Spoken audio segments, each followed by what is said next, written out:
pemirsa atas kebersamaan Anda dalam Hangout kali ini. Saya Fajar Wayong undur diri. Sampai jumpa di Hangout edisi berikutnya. Sukses selalu.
Coordinating Minister for Maritime Affairs and Investment Luhut Binsar Panjaitan emphasized that no malls or shopping centers may operate until July 20th, 2021.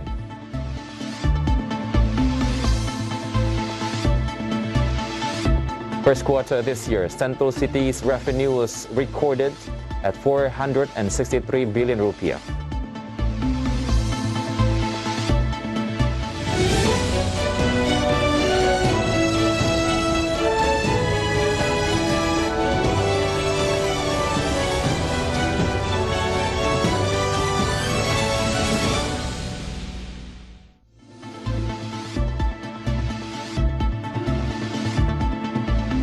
Hello viewers, Market Headlines is ready to provide you a number of information from business and economic and capital market sectors. With me, Wicky Adrian, this is Market Headlines.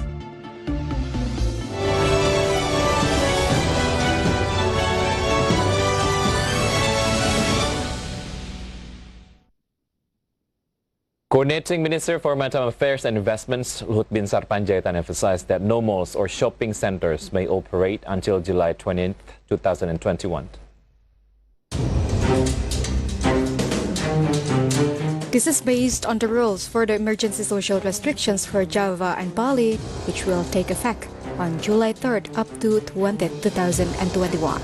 In addition to shopping mall operations, the government regulates other trading activities in the emergency PPKM regulations.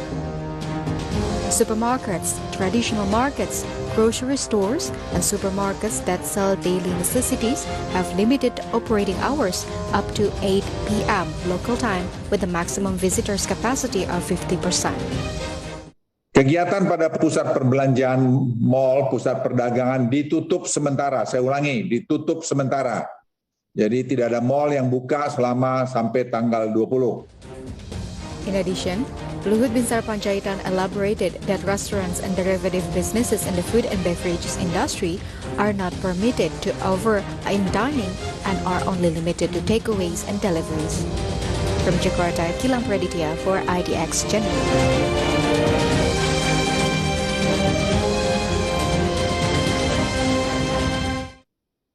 Along with the implementation of the emergency PPKM, the Ministry of Social Affairs stated that it will again distribute cash assistance.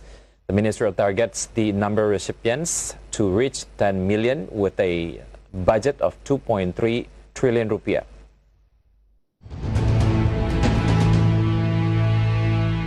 The Ministry of Social Affairs will again distribute cash social assistance for the next 2 months. The Ministry of Social Affairs targets the number of recipients of cash assistance to reach 10 million with a budget of 2.3 trillion rupiah. Later, the recipients will receive cash assistance for 2 months, amounting to 600,000 rupiah. Social Minister Tri Risma Harini explained that the disbursement was related to the establishment of the emergency PPKM, which had just been announced by President Joko Widodo. Risma said the disbursement scheme has not changed and is still the same as before, which is directly transferred to the recipient's account or through the post office. Furthermore, Risma explained that the recipients were obtained from integrated social welfare data.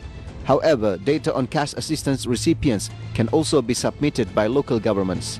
Risma hopes that the recipient can use the aid for their daily needs. Previously, President Joko Widodo established a special emergency PPKM for the Java and Bali regions. IDX Channel reports.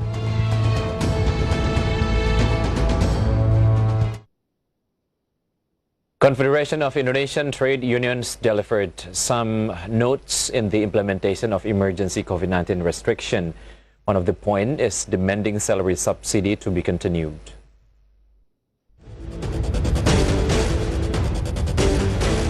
The President of Confederations of Indonesian Trade Unions, who is also Central Administrator of ILO, Said Iqbal, responded the emergency COVID-19 restrictions which has been announced by President Joko Widodo. Kami bersama pemerintahan Bapak Presiden Jokowi siap berjibaku untuk menurunkan COVID-19 di tengah pandeminya dan mendukung langkah-langkah PKM dengan tetap mempertimbangkan efek ekonomi. There are 4 points that are addressed by the union. First, the union appreciates government's movement to contain COVID-19 cases through emergency COVID-19 restrictions. Therefore, employers must provide all facilities related to health protocol. Second, if workers who are exposed to COVID-19 and have to self-isolate, companies and government must provide adequate medicines and treatments for free. Third, government must guarantee that there will be no layoffs and salary cut. The union also demand salary subsidy to continue. And fourth, the last one, is about omnibus law. The omnibus law is not the answer to threat and explosions of layoffs in the midst of increasing pandemic, and therefore, the union requested that the job creation law immediately to be revoked. From Jakarta, Gilang Praditya, IDX Channel.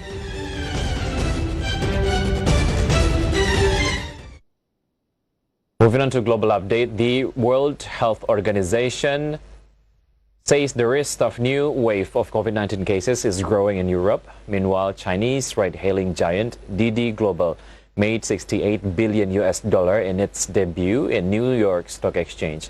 More stories on today's International Minute.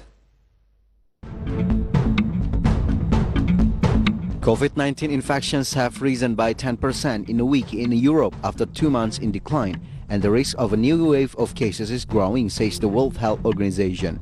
Regional Director Hans Kluge said the risk had been heightened by sluggish vaccine rollouts, new variants, and increased social mixing. There was also a danger that Euro 2020 could act as a super spreader. Officials from 130 countries have agreed to overhaul the global tax system to ensure big companies pay a fair share wherever they operate. The OECD said that negotiators had backed a proposed minimum corporate tax rate of at least 15%. Tax on big tech firms has been a source of friction between the US and others. Chinese ride-hailing giant DiDi Global has ended its first day on the New York Stock Exchange with a valuation of $68.49 billion. That is even as its shares closed just 1% higher than their $14 offering price after slipping back from earlier strong gains.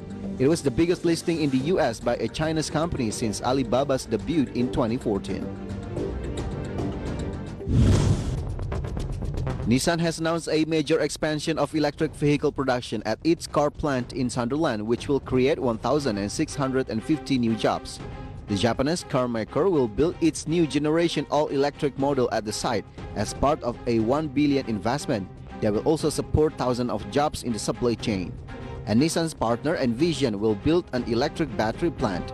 Prime Minister Boris Johnson called it a pivotal moment.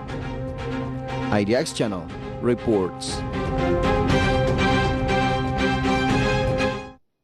Market headlines will be right back after the break. Stay tuned.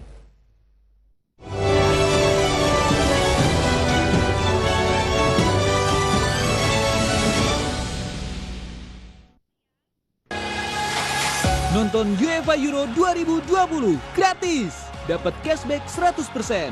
Cukup buka rekening online di Motion Banking hingga 30 September 2021.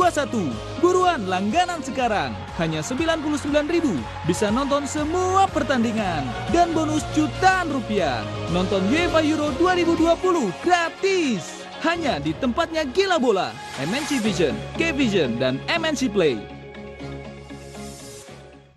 Hai Sobat Investor, kalian ingin tetap bisa menabung meskipun keadaan keuangan kalian sedang sulit? Dengerin tips berikut ini ya. Kita masuk ke tips yang pertama ya. Nah, yang pertama, kalian harus memenuhi semua kebutuhan rutin kalian terlebih dahulu nih. Barulah setelah itu kalian bisa mengalokasikan pendapatan kalian untuk memenuhi kebutuhan pelengkap lainnya. Kita masuk ke tips yang kedua ya Sobat Investor. Jadi penting sekali bagi kalian untuk menutup hutang sesuai dengan kemampuan kalian. Selain itu, kalian juga perlu menentukan utang mana yang harus kalian dahulukan untuk dilunasi. Selain itu, penting juga untuk selalu menyesuaikan dengan uang tunai yang kalian miliki. Tips selanjutnya yaitu tips yang ketiga. Jadi kalian penting sekali untuk menekan biaya bulanan nih Sobat Investor. Jadi kalian juga memang harus memangkas kebutuhan yang memang sifatnya hanya pelengkap saja. Dan penting sekali bagi kalian untuk mempertahankan biaya bulanan yang sifatnya memang untuk kebutuhan utama kalian. Tips yang keempat terkait dengan pengelolaan aset. Jadi jika ternyata penghasilan yang kalian miliki ini tidak bisa menutup kebutuhan kalian, maka kalian bisa mempertimbangkan untuk menjual aset yang kalian miliki. Tips yang kelima, jangan lupa sisihkan sekitar 10% dari penghasilan kalian untuk ditabung di tiap bulannya. Dan saat keadaan keuangan kalian sedang sulit, tidak menjadi alasan untuk gagal mencapai impian. Jangan lupa ya, harus selalu rajin dan juga disiplin dalam menabung Sobat Investor.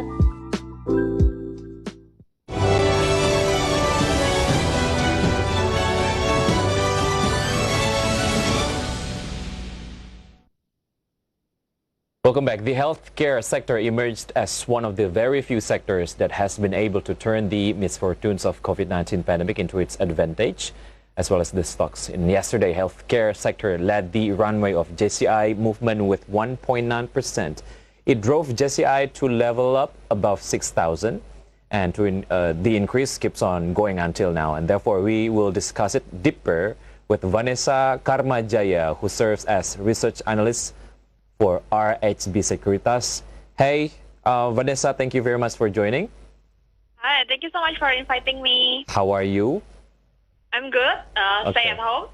Yeah, hopefully that you are enjoying your time by working from home.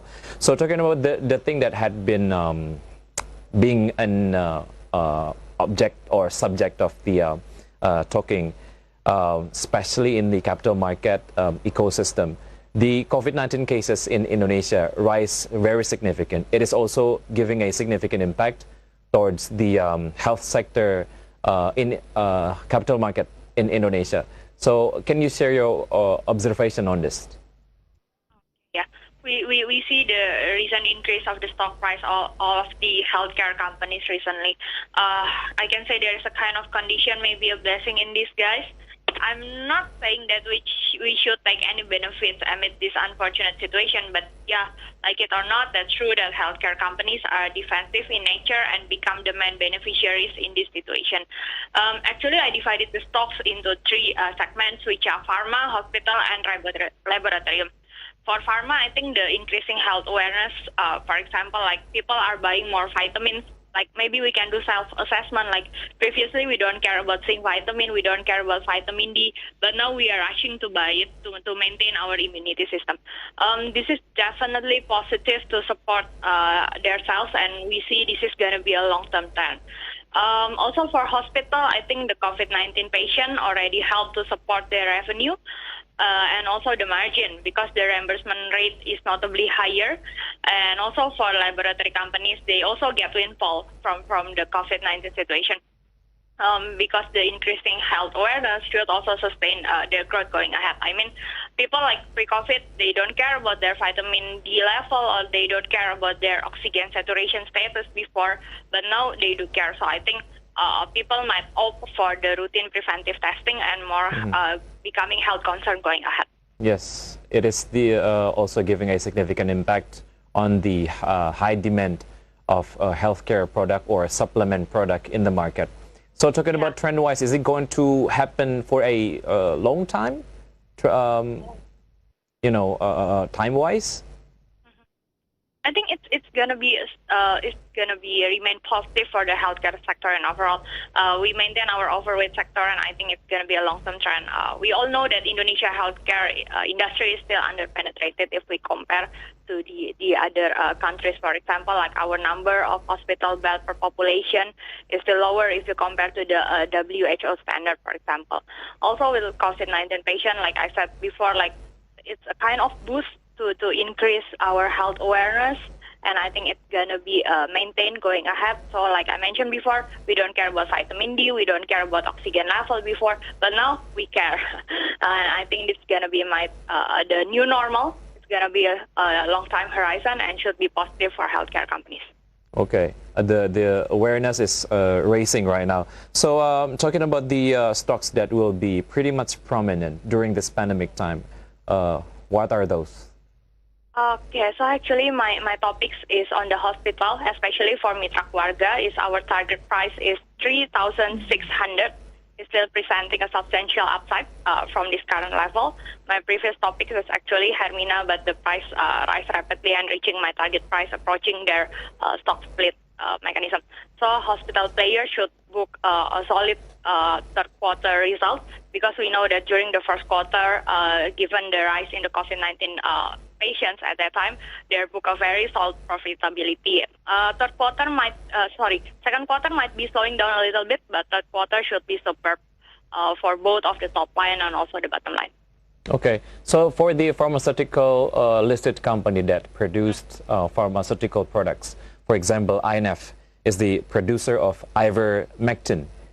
Is there any impact on the movement or the volatility of the stock of INF, since they are producing a lot of ivermectin a lot, and of course the demand also rising?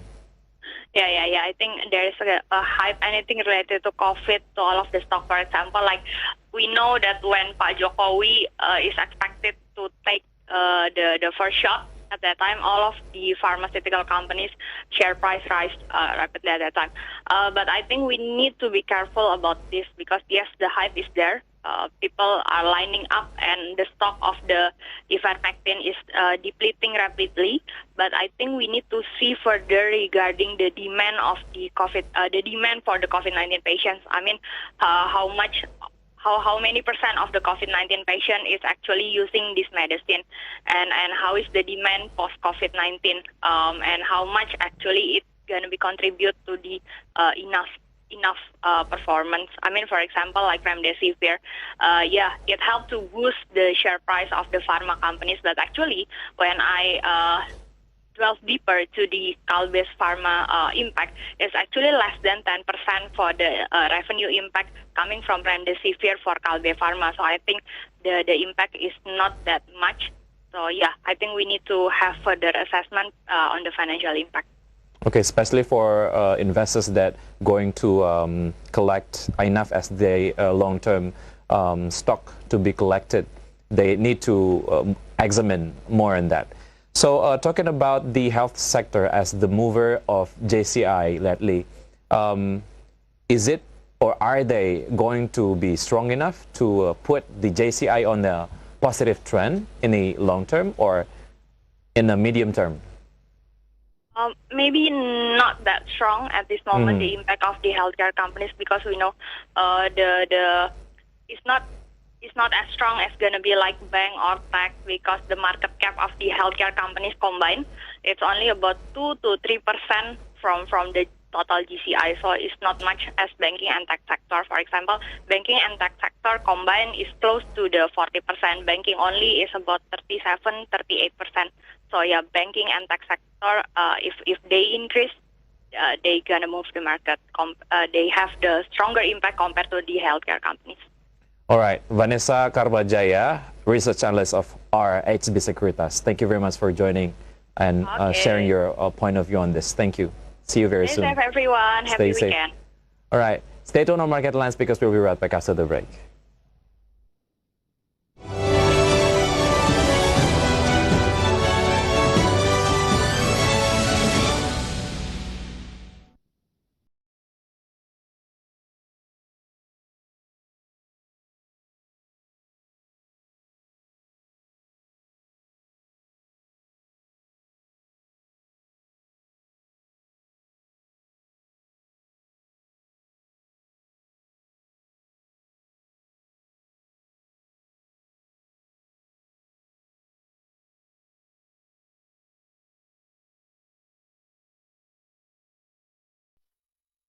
Ya halo pemirsa, nama saya Mangivera Tjong. Saat ini saya menjabat sebagai presenter dan juga associate producer.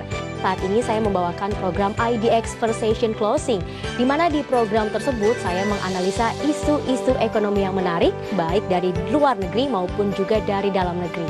Tentunya hingga saat ini saya masih terus belajar dan saya sangat menikmati profesi tersebut.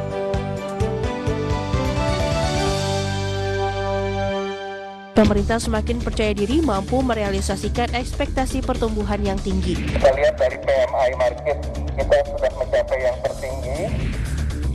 Kementerian Keuangan memastikan tidak akan mengenakan PPN pada barang kebutuhan pokok. Berbeda ketika sembako ini sifatnya premium. Pemerintah kembali memutuskan untuk memperpanjang pemberlakuan pembatasan kegiatan masyarakat atau PPKM skala mikro. Kementerian Perindustrian menyatakan kinerja industri manufaktur di tanah air terus meningkat. Catatan rekor 3 bulan berturut-turut. Apa yang Bapak bisa cermati dari pergerakan indeks harga saham gabungan kemarin? Jadi dengan kondisi itu kita melihat bahwa ruang kenaikan indeks artinya bisa kita naikkan lagi kembali kepada level 6.200 sampai 6.300.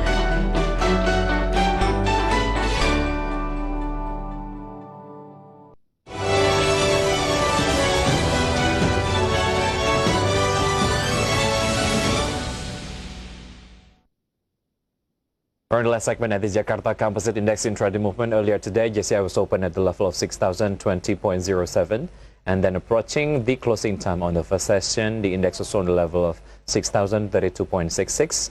Then the index was showing weakening or strengthening trend by the second session closing time. Index was closed at the level of 6,023. In short, JCI went up 0.28%. And next, we're going to see the sectoral movement leading the dynamics of today's trading. We got Cyclic as the leader of the strengthening trend that went up 1.75%, Energy 1.48%, and then we have Infrastructure as the leader of the weakening trend that went down 0.87%. And Basic went down 0.61%. Moving on to top gainers and top losers, here are the key highlights from today's trading session. GGRM went up 6.9% to the level of 47,250 per share. And we have BBRI went up 1.27% to the level of 3,990 per share. AGII went up 0.32% and to the level of 1,590 rupiah per share. And Agro went up 0.53% to the level of 1,880 rupiah per share. Meantime, the top losers for today's trading session, we got Telkom went down 1.29% to the level of 3,070 rupiah per share. BRMS went down 5.41% to the level of 105 rupiah per share. BRIS went down 2.19% to the level of 2,230 rupiah per share. And IRA went down 2.87% to the level of 2,030 rupiah per share. And we're going to see the intraday movement of rupiah towards US dollar. Open at the level of 14,555. Rupiah was also showing a weakening trend towards US dollar. It was closed at the level of 14,527. In summary, rupiah went down 0.23%.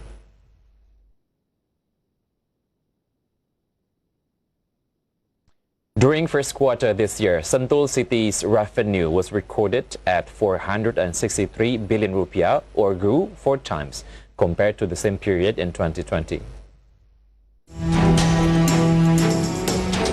Sentul City managed to record a net profit of 239 billion in the first quarter of 2021. Meanwhile, in that period, revenue was recorded at 463 billion rupiah, or a growth of 4 times compared to the same period in 2020. According to Cece Mulyanto, President Director of Sentul City, the company's financial performance in the first quarter of 2021 did improve significantly compared to the performance in 2020. In the first quarter of 2020, the company recorded a loss of 190 billion rupiah. With positive financial performance in the first quarter and the success of the company in cooperating with Genting Property to invest in Sentul City area, it will strengthen its future development. IDX Channel reports.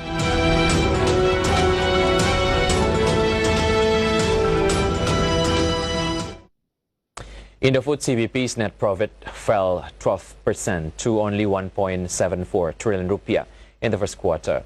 The decline in profit was mainly due to a surge in financial expenses.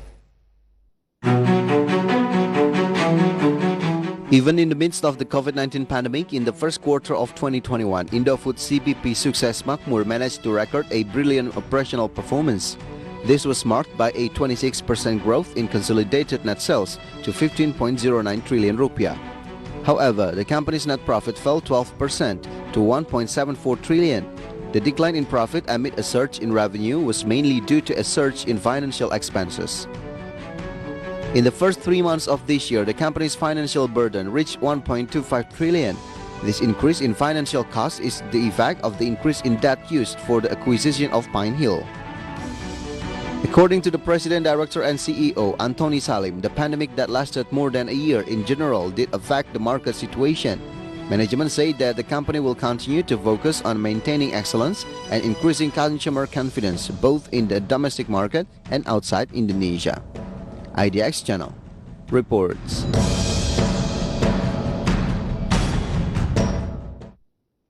Following the imposition of emergency PPKM until July 20th, Bank Mandiri decided to adjust service hours and branch office operations.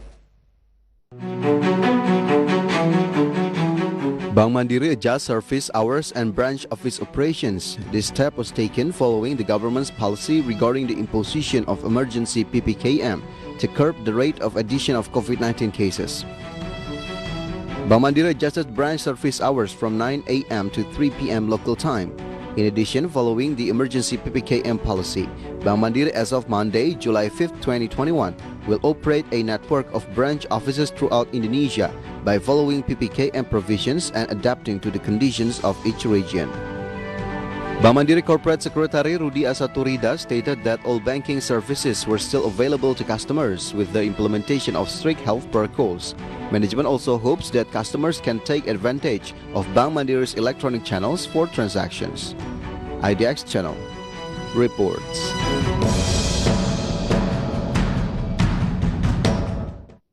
Step aside from market condition as coronavirus pandemic takes big role on current economic situation, and here it is an update data about coronavirus globally.